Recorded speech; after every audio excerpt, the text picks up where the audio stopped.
prosecution and the response by the counsel of the accused. The issue in question is one, the right to bail bond. The prosecution has indicated that there are several complainants raising similar complaints as the one the accused is facing today. He consequently objects to granting of the cash bail unless a pre-bail report is filed.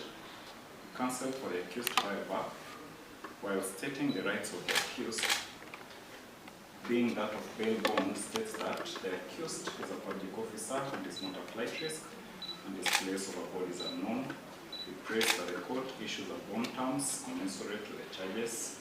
So I find nothing unique in this case, save for the alleged many complaints whose complainants are not on record. I don't see a compelling reason tendered to deny the accused his right to bail bond. If at all there are numerous similar complainants, they ought to be investigated and charges preferred against the accused. As for this matter, based on the charges on record, the accused is granted a bond of 100,000 shillings with one surety, or a cash bail of 50,000 shillings with one contract person.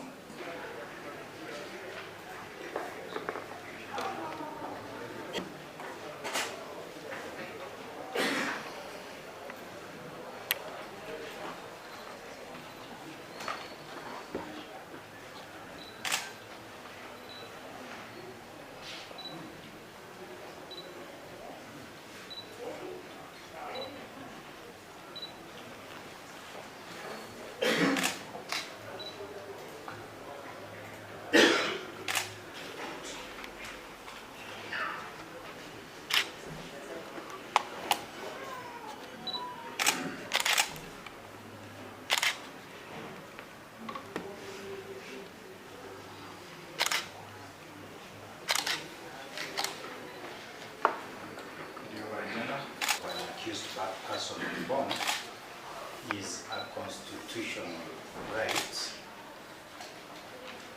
unless there are compelling reasons as to why he or she should